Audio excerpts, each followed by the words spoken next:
Hey guys, welcome back to TechMan. Today, let me show you how to send anonymous gift on Amazon.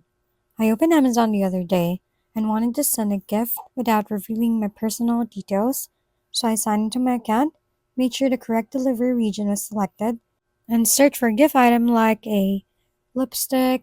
Then I opened the product page and added it to my cart to check its gifting options.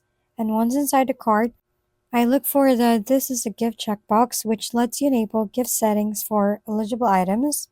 And after confirming that option, I proceeded to check out where I avoided using my own address and instead added a new delivery address for the recipient, then selected the payment method and reviewed everything carefully before placing the order.